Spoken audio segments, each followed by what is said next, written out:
দাদায় নাতিনে কয়, দেখতো নাতি আমার হায়াত লম্বা কত। আমি কেমনে কইতাম? বলে ডায়েরি তালাশ কর। এবার নাতি ডায়েরি তালাশ করে কয়, দাদা 100-র উপরে হায়াত আপনার চলতেছে।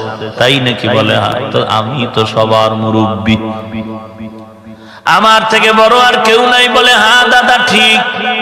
তাহলে একটু লাঠি হাতে লও, বাহিরে নেমে একটু মাস্তানি করে আসি, কারণ সব আমার নিচে, আমি সবার উপরে।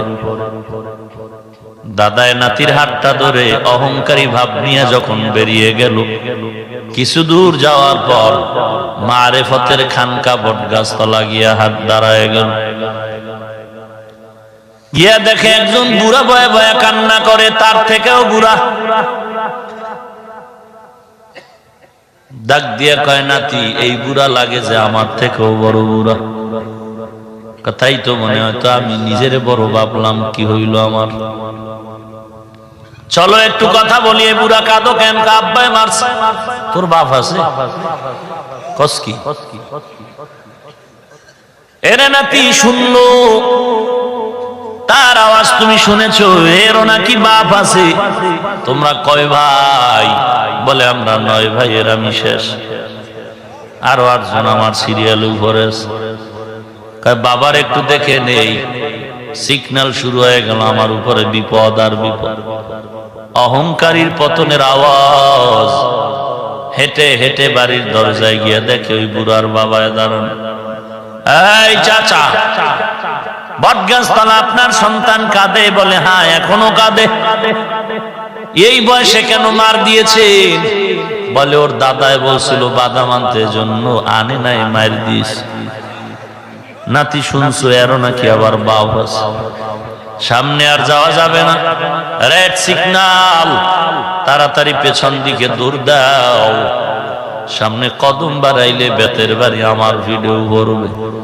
মনে করেছিলাম আমার মতো বড় মুফতি সাহেবের জমিনে কেউ নাই, আমার মতো বিশ্ব আশেকের রাসূলের জমিনে কেউ নাই, আমার মতো বড় ওলিয়ে কামেল মুজাদ্দেদার কেউ নাই।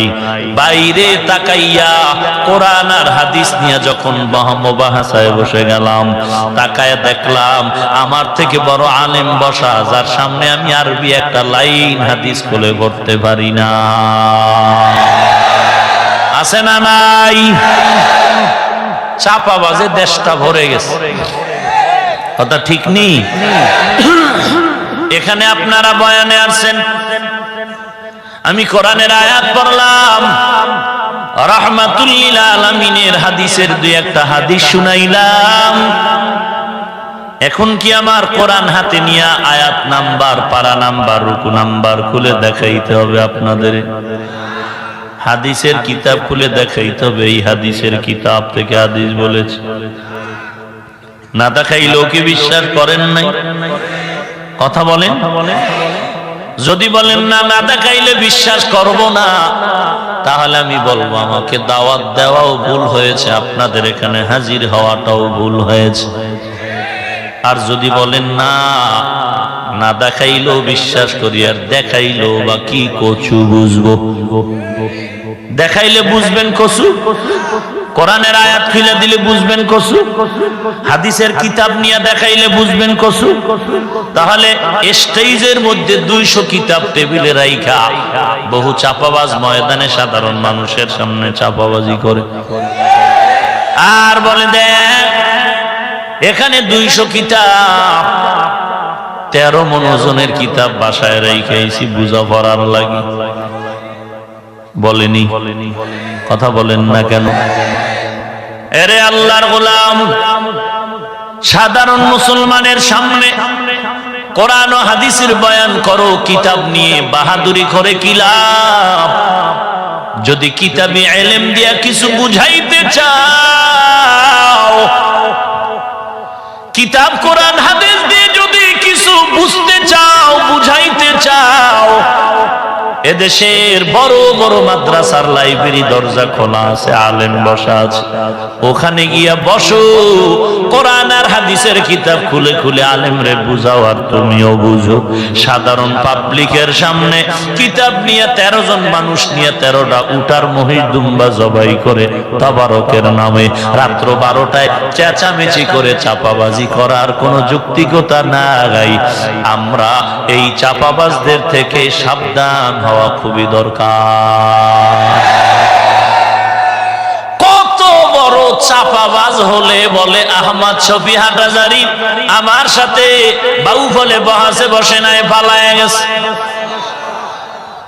বেদ্যুবিরও তো একটা সীমানা থাকা দরকার। হাটাজারির আহমদ শফি কেন তার 14 গোষ্ঠী জীবনে আমগো পটুয়াখালীর বাউফলে যায় নাই? কথা বোঝেননি? পালায় যাওয়ার কোন অর্থ আছে নাকি? কথা বলেন। এরে নবীর উম্মতের দল, বেয়াদবিরও তো একটা সীমানা থাকা উচিত। আল্লাহ আপনি হেদায়েত দান করুন, আমাদেরকে করুক। কপালে হেদায়েত নেই, কারণ বেয়াদবির চূড়ান্ত সীমায় চলে গেলে তওবাও কবুল হয় না। আমরা দোয়া করি আমাদের হেদায়েতের জন্য, আমরা যেন চাপাবাজের দলে না যাই। চিন্তা করেন, আহা কি বলবো, সর্বাঙ্গে ঘা ঔষধ দিব কোথায়? গড়পড়ার ভিতরে বরিশাল্লা নোয়াখাল্লা কথা বলতে হবে বাঘের মতো, যেন দেখলেও মানুষ ভয় পায়। গড়পড়ার ভিতরে তাবলীগের এই সংকটময় মুহূর্তে কত বড় গাদ্দার হলে কয় দাঁড়াইয়া ইয়া নবী সালামু আলাইকার সালাম দেয় না, এই জন্য এরা মার খায়। তো আমি ঢাকায় বললাম, হযরত আপনি অমুক অমুক স্টেজে মার খাইয়া ফালাইছেন কোন গজবের কারণে? আপনিও যে মার খাইয়া ফালাইছেন, জামা কাপড় সুন্দরভাবে নিতে পারেননি, ওটা কোন গজবে হয়েছে? এই যদি হয় আলেমের হালাত, তো সাধারণ মানুষ কোথায় যাবে? আল্লাহ আমাদের হেদায়েত দান করুন। ভাইরা আমার, খারাপ লাগতেছে আপনাদের? ওই দিনের ভয় অন্তরে ঢুকাও, যেই দিন আল্লাহর দরবারে অসহায়ের মতো সবাই দাঁড়ায় যাবে। কে ধনী কে গরিব কোন বিচার নাই, কোন ভেদাভেদ নাই, সব উলঙ্গ। দুনিয়াতেও একটু নমুনা আল্লাহ দেখায়, বাইতুল্লাহ যারা হজ করতে যায় সবাই কে ধনী কে গরিব কোনো ভেদাভেদ নাই, টুপিও নাই, পায়ে জুতা নাই, 2টা সাদা কাপড়ের বাসিন্দা। আওয়াজ সবার এক, লাব্বাইক আল্লাহুম্মা লাব্বাইক, লাব্বাইক লা শারীকা লাকা লাব্বাইক, ইন্নাল হামদা ওয়ান নি'মাতা লাকা ওয়াল মুলক লা শারীকা লাক। সবার একই আওয়াজ, আমি ধনী, আমি বাড়িওয়ালা, গাড়িওয়ালা, কোনো ভেদাভেদ নাই। ওই মাথায় টুপিও দেওয়া যাবে না।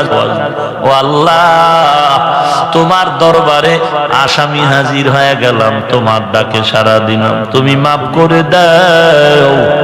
তুমি যদি ক্ষমা না করো, আমি বান্দার কোনো উপায় না।